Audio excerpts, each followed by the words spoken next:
As you can see, I've written a recent blog post on popular AI algorithms which will be acting as resource for this video. So if you don't know what an algorithm in simple words perform the same task of predicting the outputs with given unknown inputs. However, here data is the key driver when it comes to picking the right algorithm. In machine learning, the problems can be classified as classification, regression, and clustering.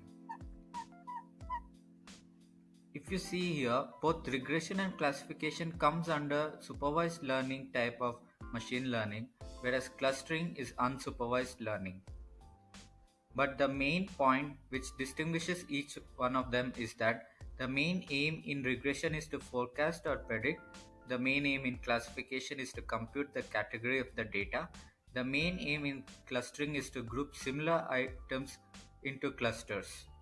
For example, in regression, it can be to predict stock market price. In classification, it can be to classify emails as spam or non-spam. In clustering, to find all transactions which are fraudulent in nature.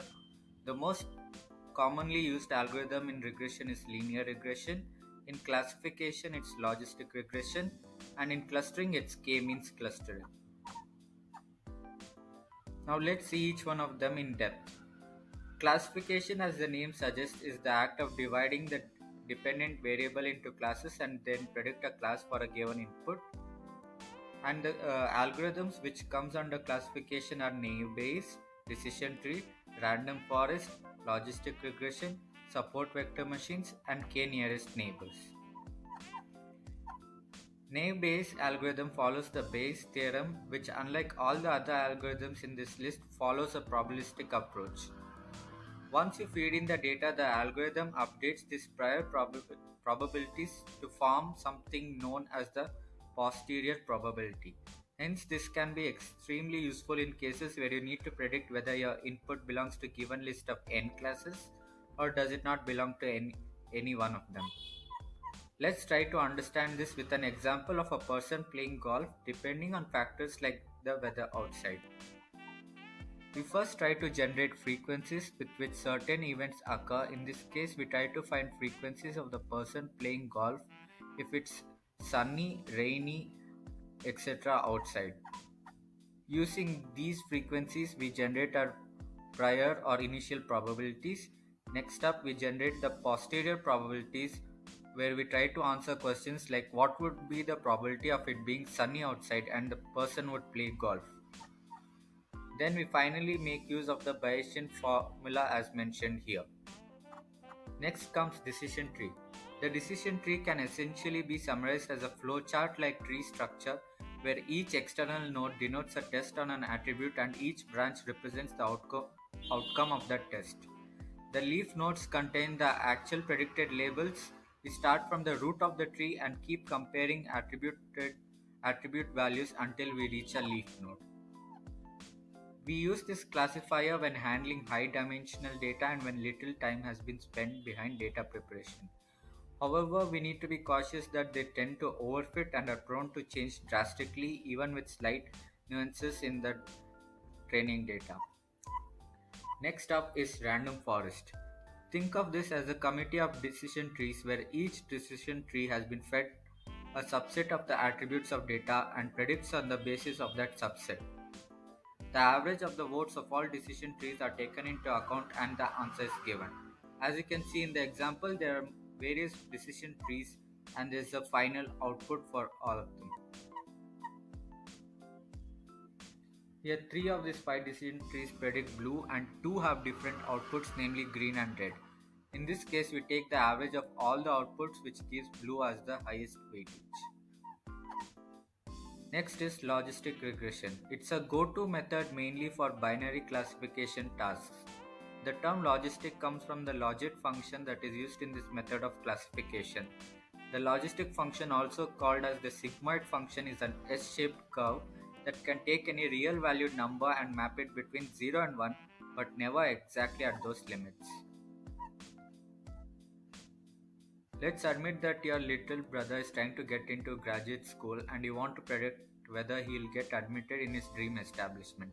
So based on his CGPA and past data, you can use logistic regression to foresee the outcome. Logistic regression allows you to analyze a set of variables and predict a categorical outcome. Since here we need to predict whether he will get into the school or not, which is a classification problem, logistic regression would be ideal. Support vector machine. An SVM is unique in the sense that it tries to sort the data with the margins between two classes as far apart as possible. This is called maximum margin separation. Another thing to take of note here is the fact that SVMs take into account only the support vectors while plotting the hyperplane, unlike linear regression which uses the entire dataset for that purpose. This makes SVMs quite useful in situations when data is in high dimensions. Let's try to understand this with an example. In this below figure, we have to classify data points into two different classes, which are squares and triangles. Next is regression algorithms. In case of regression problems, the output is a continuous quantity, meaning that we can use regression algorithms in cases where the target variable is a continuous variable.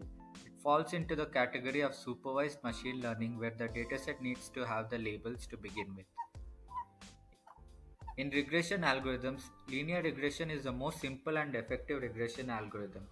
It is utilized to gauge genuine qualities in view of consistent variable. Here we build up a connection between free and odd factors by fitting the best line. This best fit line is known as regression line and spoken to by a direct condition y is equal to a star x plus b. Let us take a simple example here to understand linear regression. Consider that you are given the challenge to estimate an unknown person's weight by just looking at them. With no other values in hand, this might look like a fairly difficult task. However, using your past experience, you know that generally speaking, the taller someone is, the heavier they are compared to a shorter person of the same build. This is linear regression in actuality. However, linear regression is based in approaches involving a low number of dimensions. Also, not every problem is linearly separable. Some of the most popular applications of linear regression are in financial portfolio prediction, salary forecasting, real estate predictions, and in traffic in arriving at estimated time of arrivals. Next type of classification, as we had seen, is clustering algorithms. The basic idea behind clustering is to assign the input into two or more clusters based on feature similarity. It falls into the category of unsupervised machine learning where the algorithm learns the patterns and useful insights from data without any guidance. For example, clustering viewers into similar groups based on their interests, age, geography, etc. can be done by using unsupervised learning algorithms like K-means clustering. K-means is probably the simplest unsupervised learning approach. The idea here is to gather similar data points together and bind them together in the form of a cluster. It does this by calculating the centroid of the group of data points. To carry out effective clustering, K-means evaluates the distance between each point from the centroid of the cluster depending on the distance between the data point and the centroid. The data is assigned to the closest cluster. The goal of clustering is to determine the intrinsic grouping in a set of unlabeled data. The K in K-means stands for number of clusters formed. The number of clusters is determined by the user. K-means is used majorly in cases where the dataset has points which are distinct and well separated from each other. Otherwise, the clusters won't be far apart, rendering them inaccurate. Also, K-means should be avoided in cases where the dataset contains a high amount of outliers or the dataset is nonlinear. So I hope this video and the blog post will help you get basic idea on AI algorithms. I'll be sharing the link to this blog post below. Stay tuned for more and please don't forget to like, share and subscribe to our YouTube channel Techie Tessie.